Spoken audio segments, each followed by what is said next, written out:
Have you ever walked into a room and felt the air shift, like something unspoken was watching you? Faces smiled, words flowed, but underneath it all, something else was moving. Most never see it. They're too busy performing to notice they're being studied. The Stoics knew real power isn't in being seen, it's in seeing.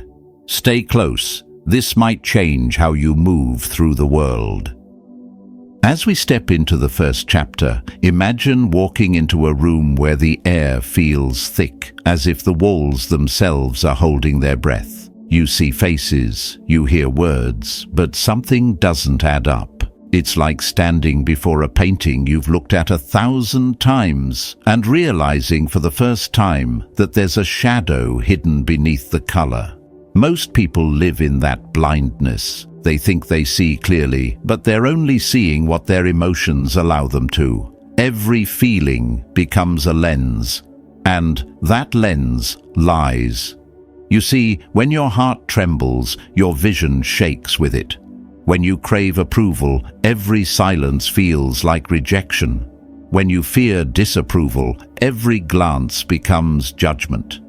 And in that fragile state, the truth is distorted. The Stoics warned us of this centuries ago. Marcus Aurelius wrote, "If you are pained by any external thing, it is not this thing that disturbs you, but your judgment about it." The storm, he said, is not out there. It's inside.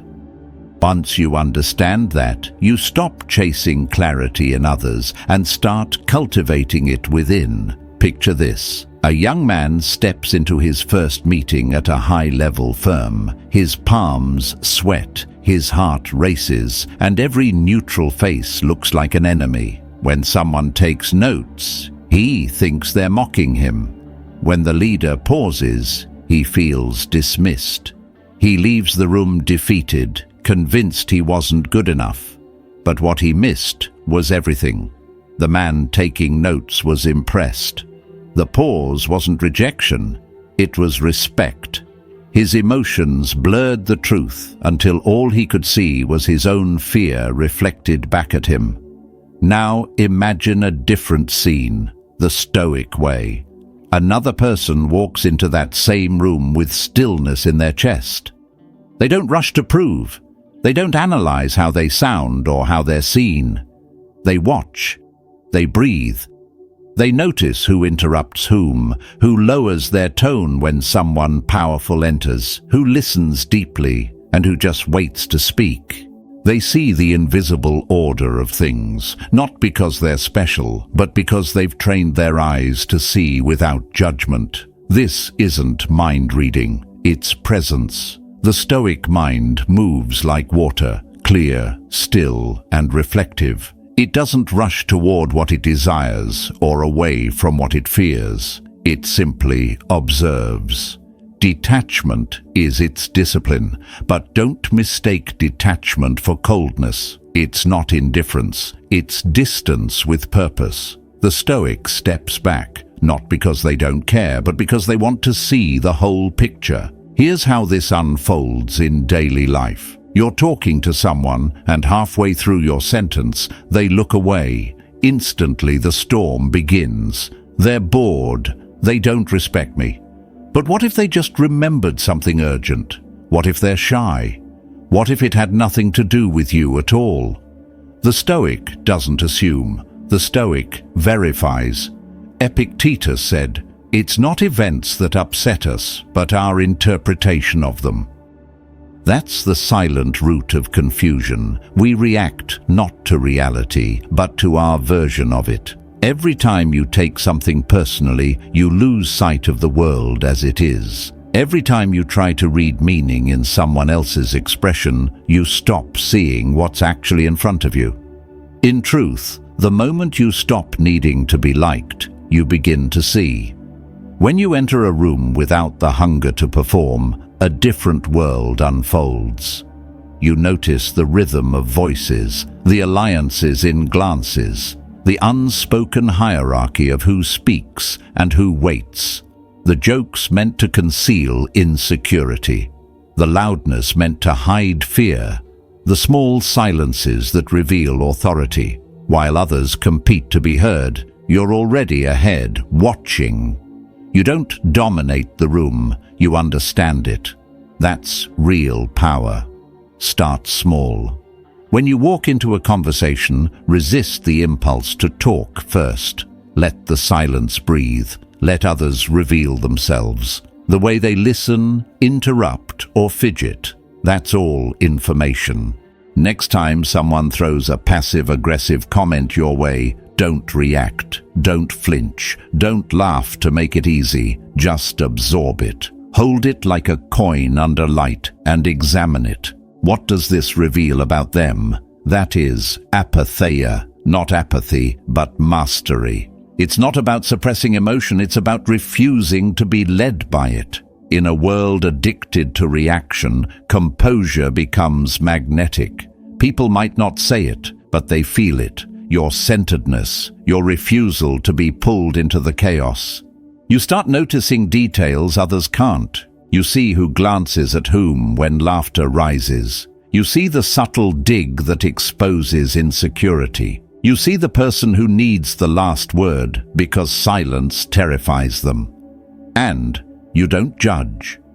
You simply see, because seeing is enough. And slowly, a strange thing happens.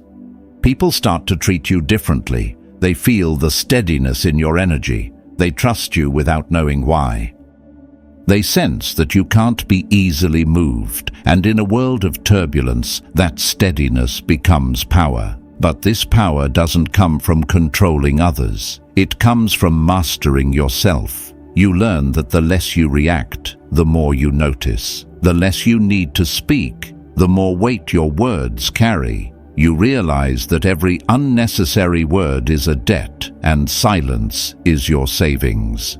Marcus Aurelius once said, "The impediment to action advances action. What stands in the way becomes the way." The same is true for emotion. The moment of anger, of pride, of insecurity, those are not your enemies. They are your teachers. Each time you feel them rise, you gain another chance to practice clarity, to see instead of react, to breathe instead of burn. So train yourself. Sit in silence until it stops feeling empty. Pause before answering until your words match your intention.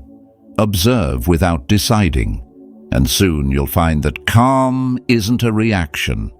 It's a stance. It's how you walk through life unshaken, how you listen to storms without letting them enter you. The Stoics believed that wisdom is seeing the world without distortion. That's what detachment truly means, to remove the fog so your mind becomes a mirror, clear, still, and honest.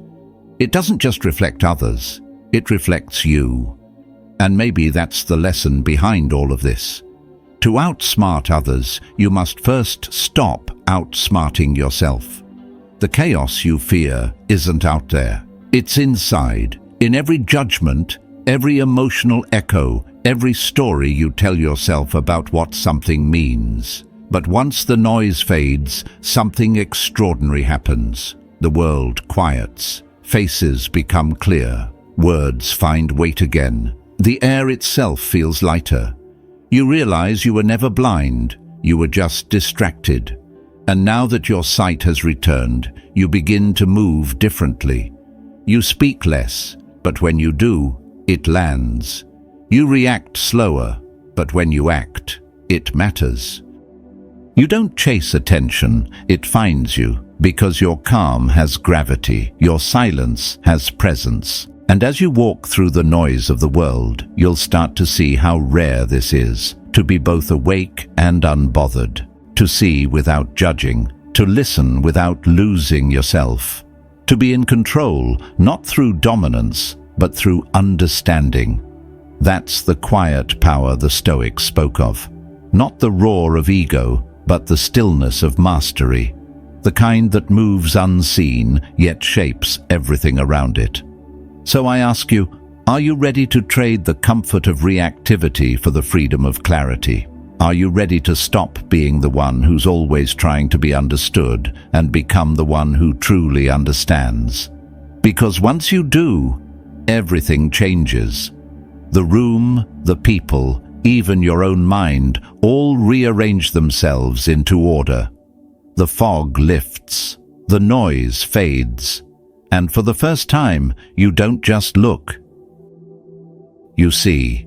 Moving into the second chapter, imagine standing before a mirror that doesn't flatter you. No filters, no soft light, no kind illusions, just truth. You think you know the reflection, but then it tilts and you realize the image looking back is a stranger. Most people walk through life in that blur. They believe they understand themselves because they live inside their own skin. But living with yourself and seeing yourself are not the same thing. Belief isn't clarity. Familiarity isn't wisdom. And perhaps the hardest truth is this: what you think you are and what others experience when they meet you might be two entirely different beings. You may feel confident, yet come across as arrogant. You may think you're funny, but drain others without realizing it. You may believe you're respected, when in truth, people are only enduring you. And if you never step outside yourself to look from a distance, you'll never know which is real. Seneca once said, "We suffer more in imagination than in reality," but he could have added, "We also praise ourselves more in imagination than in truth." We build inner portraits of who we think we are, paint them with virtue and self-justification, then hang them in the galleries of our minds. But the Stoic path demands something different. It asks us to walk inward, not to admire, but to observe. Now imagine this. What if your life were being filmed? Not as a performance, but as a study. What if there were an invisible observer following you for a week, not to condemn, not to flatter, but to understand? How would you move if every gesture, every glance, every reaction was recorded for a stranger to interpret? Would you still make that subtle, sarcastic remark to prove wit? Would you still talk over someone just to feel in control? Would you still laugh at what you don't find funny, just to belong? The unease you feel imagining that tension in your chest, that is awareness being born. That's your first moment of awakening. When you start observing yourself from afar, something extraordinary happens. The performance begins to unravel. You start noticing small fractures in your own facade, the way your calmness is often forced, how your confidence trembles beneath the surface, how your laughter sometimes rings hollow. You begin to see that much of what you call personality is a defense, a structure built to be liked, accepted, untouchable. We all do it. Until one day we stop. This is what the Stoics meant by self-observation, not judgment, but clarity without cruelty. Marcus Aurelius wrote, "The impediment to action advances action. What stands in the way becomes the way." When you see your flaws clearly, don't turn away. Don't bury them under shame. That moment of discomfort is not the end of confidence. It's the beginning of transformation. Let me share a story. There was a woman named Lydia. People called her strong, charismatic, unbreakable. She filled every space she entered with energy, loud, commanding, always ready to lead. But one day during a meeting, something cracked.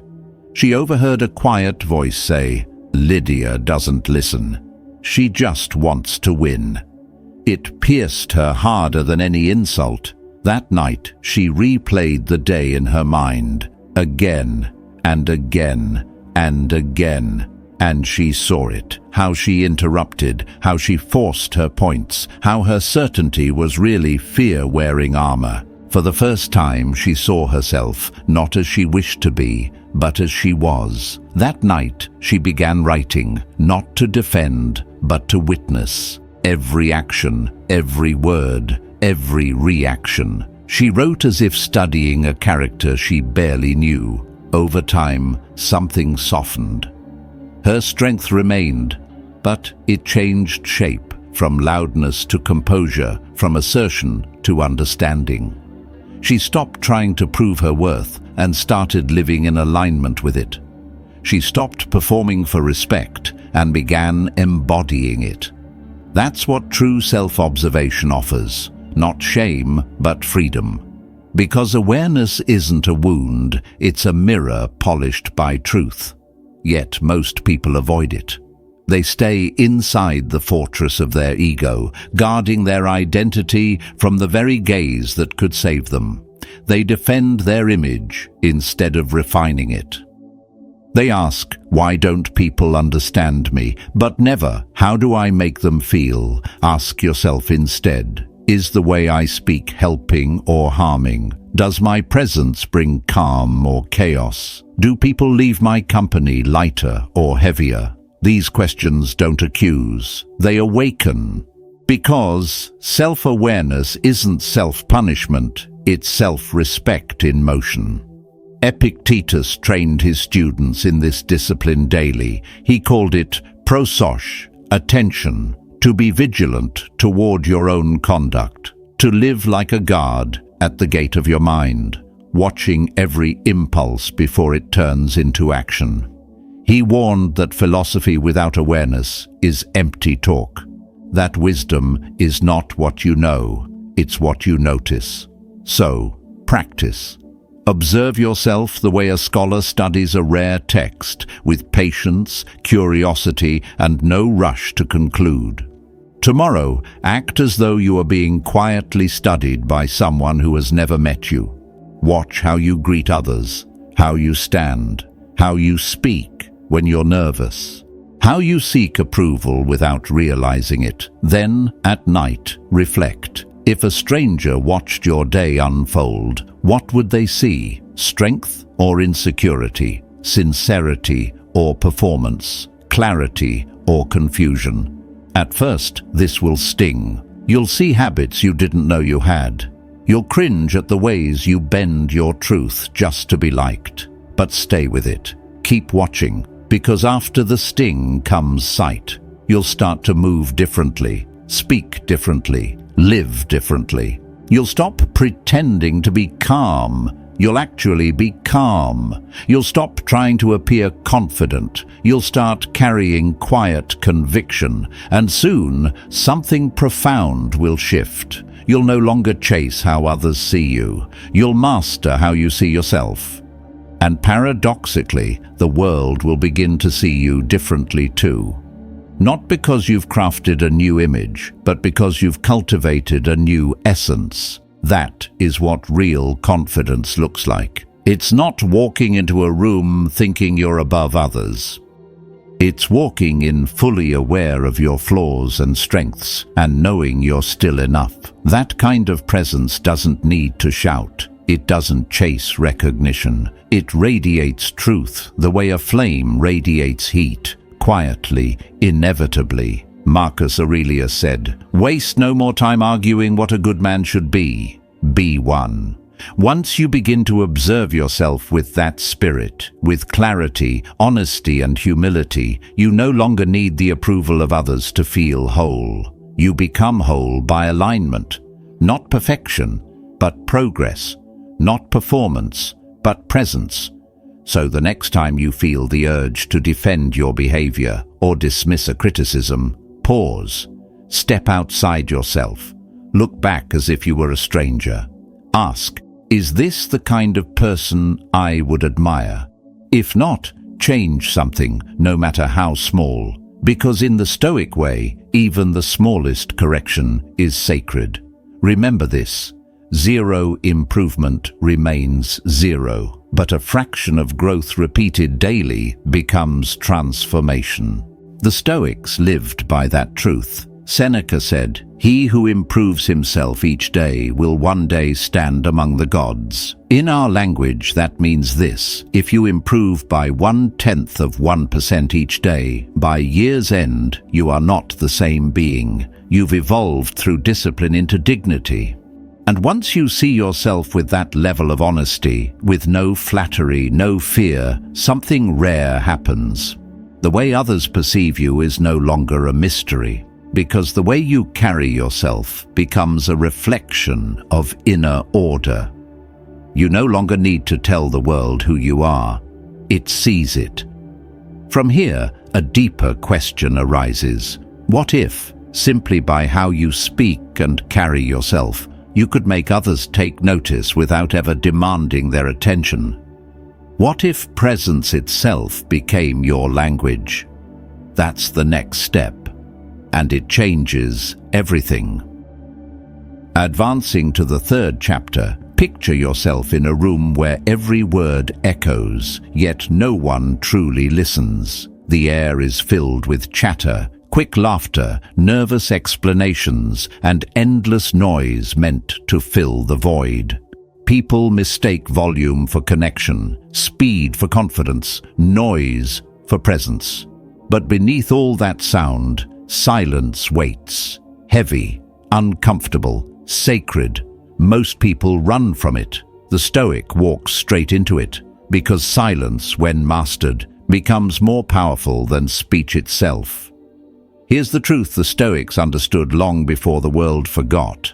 Silence isn't weakness. It's a weapon, and the person who holds it holds the room. We've been taught to fear pauses, to treat every gap in conversation like a failure to perform. Yet the opposite is true. Silence doesn't expose ignorance, it reveals wisdom. When you stop talking, people begin to show you who they are. They fill the quiet with their fears, their pride, their motives.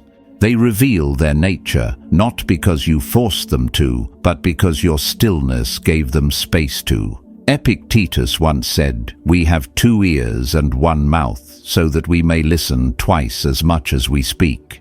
But how often do we actually listen? Truly listen, not to words, but to what hides beneath them. When you pause, when you let the quiet linger, something remarkable happens.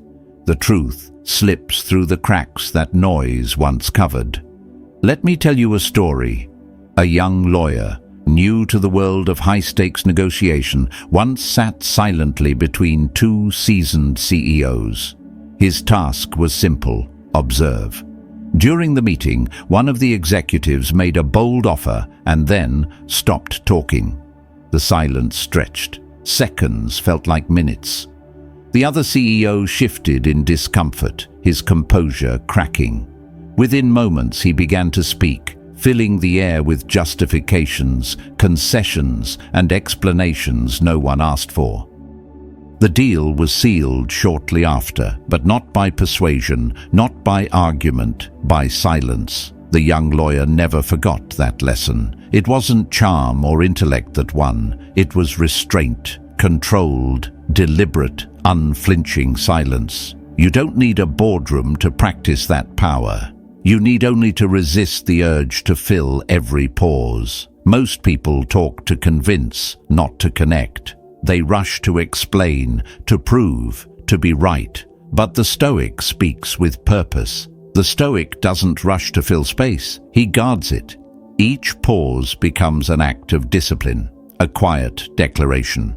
I am not driven by the need to be heard. I am guided by the need to be clear. Try this. In your next conversation, before you respond, pause. Just 2 seconds. Let the silence breathe. You'll see something extraordinary. The other person will start to lean in. They'll explain themselves more. They'll reveal their uncertainty, their intention, their truth. And you'll see more in those 2 seconds than most people see in an entire conversation, because in that pause, you step out of reactivity and into awareness. You stop listening for what to say next and start listening to understand why it was said. Marcus Aurelius once wrote, "The best revenge is to be unlike him who performed the injustice." That wisdom extends to conversation. When someone tries to provoke you through arrogance, manipulation, or subtle insult, the instinct is to match their energy, to speak louder, faster, sharper. But the Stoic resists. He pauses, not as retreat, but as choice. In that moment, he measures the value of his response. Does this serve peace or only pride? Does it build clarity or feed chaos? And often, in that pause, the need to respond disappears altogether. Silence isn't only defense, it's design. Think of a sculptor carving marble. What gives form to the statue isn't just the stone that remains. It's the space that's been taken away. Words work the same way. The space between them gives them meaning. Too many people carve nothing but noise, and their message loses shape. But those who speak with patience, those who know when not to speak, etch their presence into memory. Ask yourself, how often do you rush to explain yourself when no one asked? How often do you laugh to fill awkwardness, talk too quickly to hide your nerves? Each time you do, you give away a little power. Every unnecessary word is like spending from your emotional bank account. Every pause you own is like saving it. The Stoic spends words carefully because he understands their cost. Let's bring this down to earth. There was a woman named Elise who worked in customer relations. She spoke fast, always eager to fix problems, to please, to be seen as competent. Her mentor once told her, "Slow down. Let silence do some of the work." So the next time a client ranted angrily over the phone, Elise stayed quiet. Not cold, not defensive, just calm. The client, surprised by her stillness, kept talking, but his tone softened. The fire went out of his words. By the end, he thanked her, not just for the solution, but for how she listened. That's the power of silence. It doesn't dominate, it disarms. But don't mistake this for simplicity. Silence is a discipline. It demands strength. The urge to interrupt, to explain, to fill space, that's your insecurity trembling. That's your ego begging to prove itself. Let it shake. Let it pass. When you can let silence stretch without breaking it, you begin to rule not just the moment, but yourself. There's a deeper shift that happens when you master this art. The outer silence begins to mirror an inner one. You stop chasing validation with words. You stop fearing awkwardness. You stop running from your own stillness. And that's when silence stops being absence. It becomes presence. A presence that commands attention without effort. In a world that equates volume with value, the quiet one becomes unforgettable. Not because he's mysterious, but because he's sovereign. He doesn't speak from need, but from choice. His restraint is his message, his calmness, his authority. That's why people lean in when he finally speaks. They can feel that his words were chosen, not spilled. This is the Stoic approach to communication, not to impress, but to embody control. You speak only when your words are more valuable than your silence. And sometimes they aren't. Sometimes the greatest wisdom you can offer is a pause that others can't handle.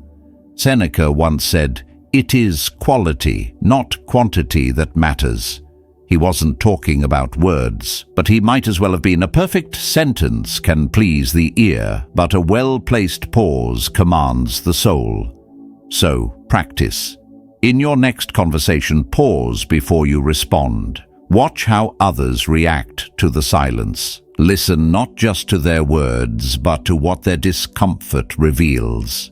Let your stillness become the contrast. Let it speak for you. And as you master this small art, you'll notice something subtle but life-changing. People will begin to treat you differently, with more patience, more attention, more respect. Not because you asked for it, but because your composure demanded it. From here, the path deepens. You've learned to see others clearly. You've learned to observe yourself honestly. And now, through silence, you've learned to speak with intention. The next step goes beyond words, beyond individuals. It's time to see the larger rhythm, the patterns beneath every action, the quiet logic behind chaos. That's where true mastery lives. That's where you become untouchable.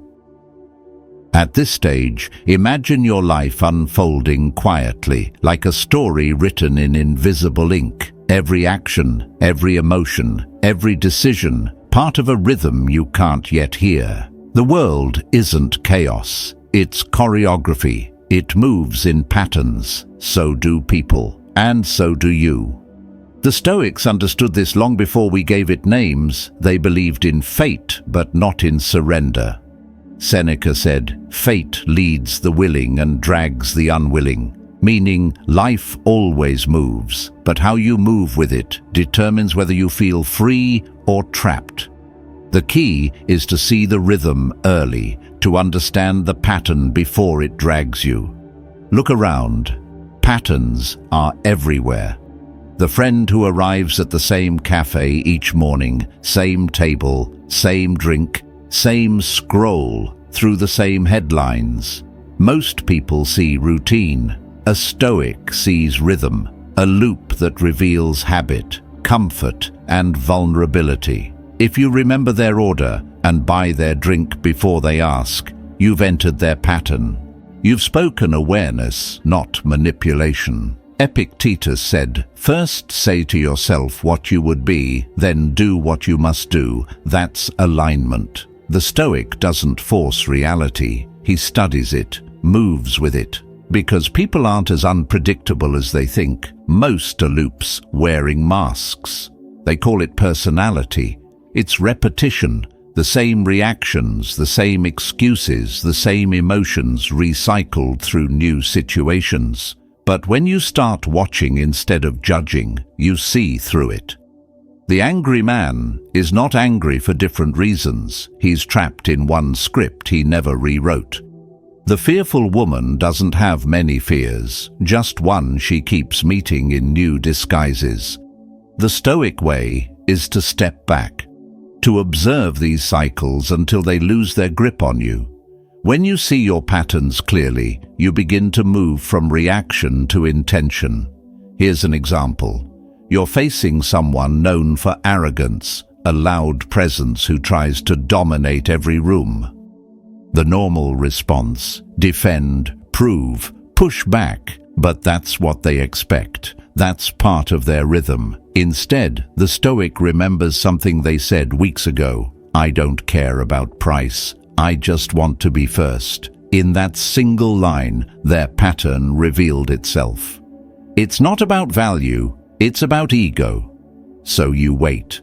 And when the moment comes, you say softly, "This is a one-time offer." You'll be the first to see it. You haven't manipulated, you've aligned. You've turned awareness into quiet strength.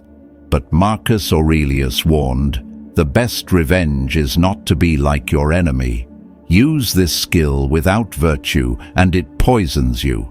Insight without discipline turns into deceit. You can win moments, but lose your character. Stoicism demands integrity. See the pattern, yes, but move with wisdom. Because this lesson isn't only about others, it's about you. Your life too is built from loops. The thoughts you feed, the moods you repeat, the fears you justify. Anxiety before social moments, a pattern. Energy after a morning walk, a pattern. Avoiding hard choices, again, a pattern. The Stoic learns to see these not as flaws, but as signals. As Marcus said, what stands in the way becomes the way. Every repeated emotion is a teacher disguised as a habit. So, start small. Map yourself. Notice when your patience breaks. Notice who drains your calm. Notice where your energy returns. Write it down if you must. You'll start to see it, the hidden structure of your life. When you catch yourself reacting the same way to different things, that's not coincidence. That's the pattern revealing itself. Then expand your lens. Watch others. Observe without judgment, without the hunger to control. Who speaks first in a group? Who always seeks approval? Who thrives in silence? People declare themselves through rhythm. Learn to listen. Once you do, you'll never look at a room the same way again. But this awareness requires patience.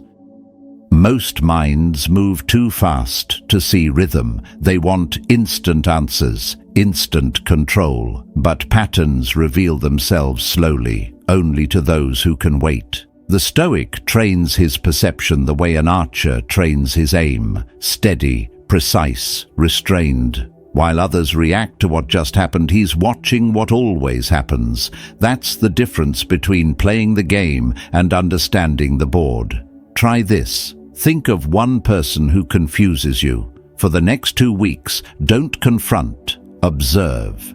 Notice what triggers them, what quiets them, what they avoid. Don't label, don't guess. Just see. At the end, you'll have something most people never gain, an emotional map of a human being. Imagine doing that with everyone. You'd move through life calm, deliberate, untouchable. While others scramble to win each moment, you'd already know how the moment will unfold.